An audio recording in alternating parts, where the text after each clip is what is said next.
Hey, what's up? It's Jang here from Ultimate RC, and guess what? I has a box. This just came in from the fine folks at A Main Hobbies. This was a pretty quick delivery. Came in through UPS, and it's not really a big box. You can kind of see some of the relative scale here, but it's very heavy and it's very tightly packed. I can see that they actually added a little bit, cheated a little bit, adding to the height of it. So let's go ahead and start the process of taking this thing apart. There's a lot of, hey, come on. I haven't sharpened this thing in a while. There's a lot of extra tape on this, and looks like an extra piece of cardboard was used in there also. Within this box, you will find, I will find, some things that I've been needing, I want to say needing, stuff that I should have had, let's say, for quite a long time. Stuff that I should have had many times over by now, and I've just been too cheap to spend the money because I've been able to get away with, you know, cheaper stuff, and I like to encourage people to make the best of cheaper stuff and, you know, not spend money that they don't need to. But with as much RCing as I do, way more than most folks, I need to have better stuff. I need to have better equipment. It's just okay. That's not what I was expecting. So anyway, let's get into what's in here.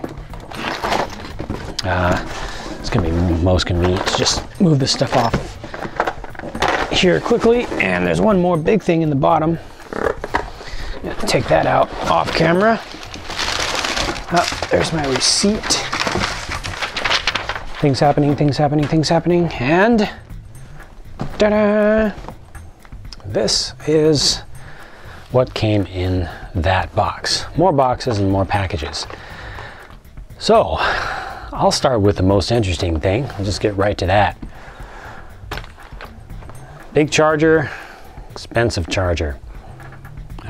I've had two mismatched chargers for a while now, and I recently, not too long ago, blew out a power supply after having that for quite some time. So got a new power supply.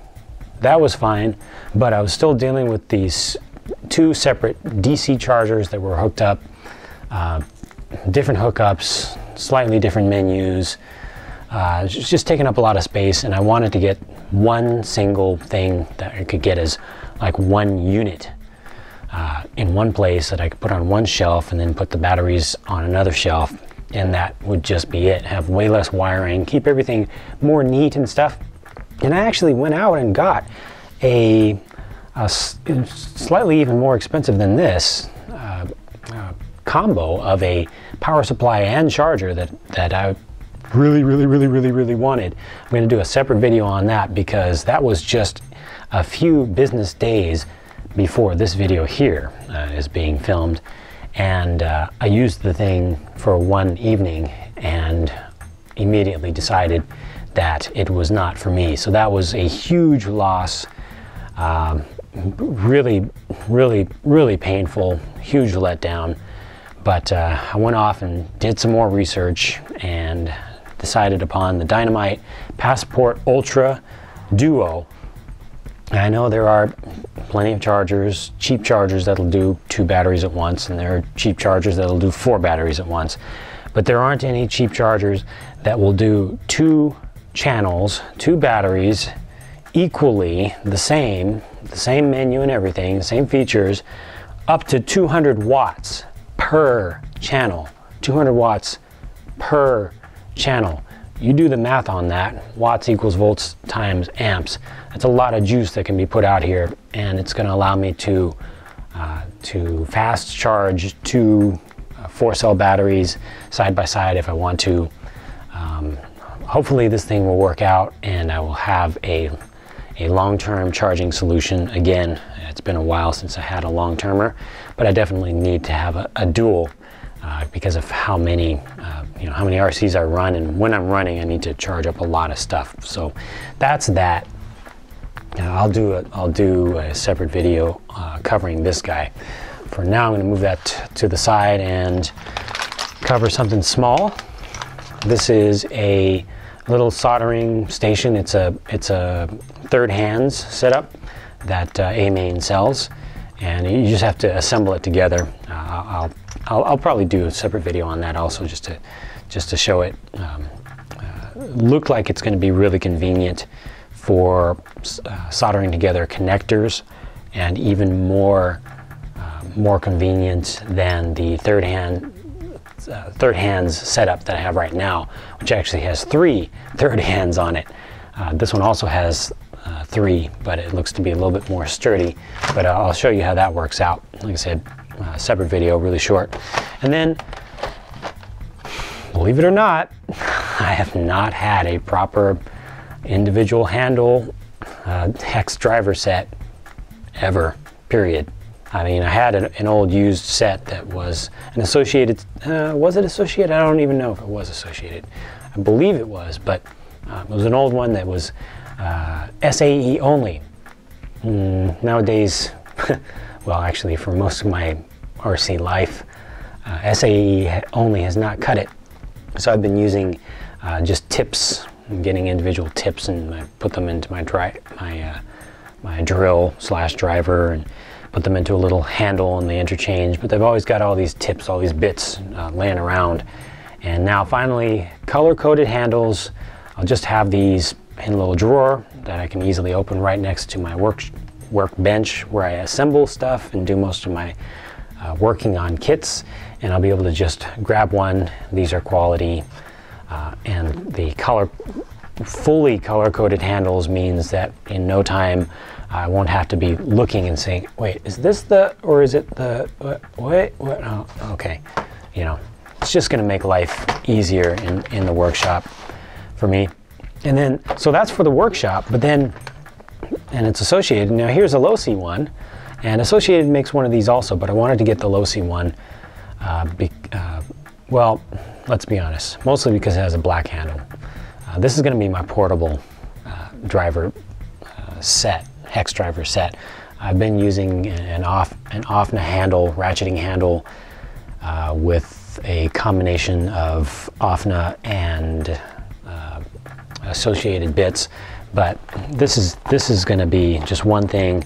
Again, simplifying my life, higher quality. I think they use this. They have the same bit OEM as Associated does for their replaceable bit ones, but this just goes in here like so.